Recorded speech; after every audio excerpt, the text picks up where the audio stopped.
అలసిన వానికి ఊరడించు మాటలు.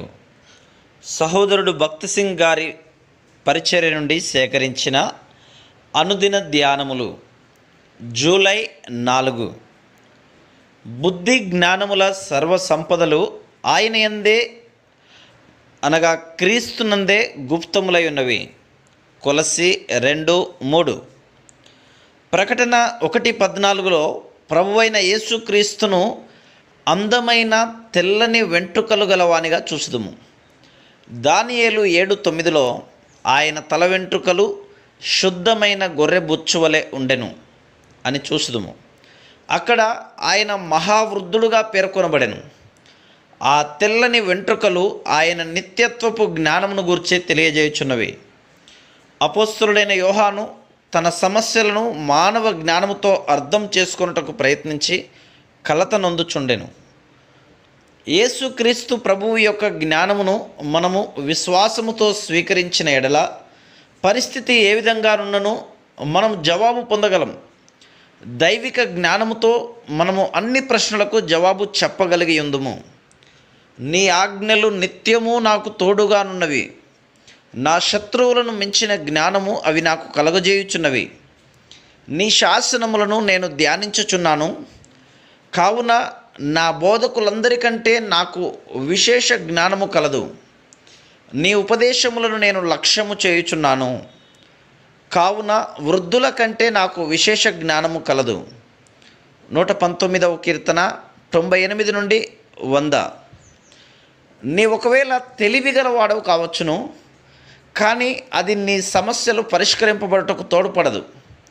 అయినప్పటికీ దేవుని వాక్యము చదువుట ద్వారా, దేవుని జ్ఞానమును పొందుట ద్వారా దినదినము నీ ప్రశ్నలకు అద్భుతముగా జవాబు వచ్చుటను చూడగలవు. ఎంత ఆధిక్యత!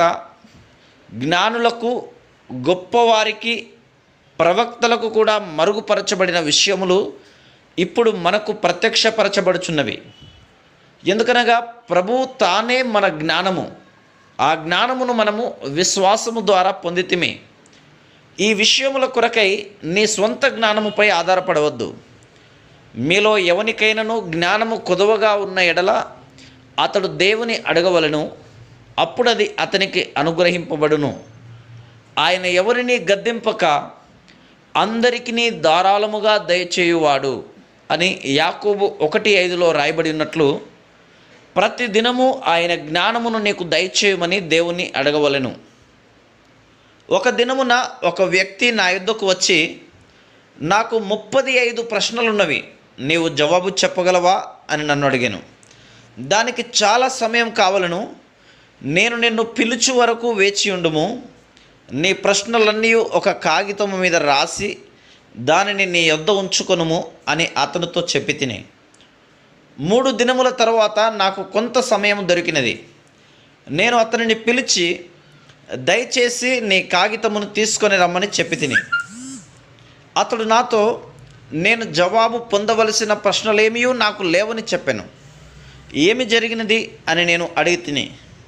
మీరు కూడికలలో మాట్లాడుచుండగా దేవుడు నా ప్రశ్నలకు జవాబునిచ్చెను. నేను ఆ కాగితమును చింపివేస్తిని. ఇప్పుడు జవాబు పొందవలసిన ప్రశ్నలేమీ నాకు లేవు అని అతడు చెప్పాను. అతడు మారు మనసు పొంది బాప్తిస్మము తీసుకొనెను. దేవుని వాక్యమే నీ ప్రశ్నలకు జవాబునివ్వగలదు. మనం దేవుని వాక్యమును తగినంతగా ఉపయోగించలేము. మనం అక్కడకు ఇక్కడకు వెళుదుము కానీ జవాబు పొందలేము. అంకుల్ ఆంటీల దగ్గరకు వెళుదుము కానీ దేవుని యొద్దకు వెళ్ళము. విశ్వాసముతో సహాయముకై ఆయనకు మొరపెట్టుము. ఆయనే దైవిక జ్ఞానముని అంగీకరించుము. విశ్వాసముతో పట్టుదలతో ఆయన యొద్దకు వెళ్ళుము. నీ ప్రతి ప్రశ్నకు నీవు జవాబును పొందగలవు. Praise the lord.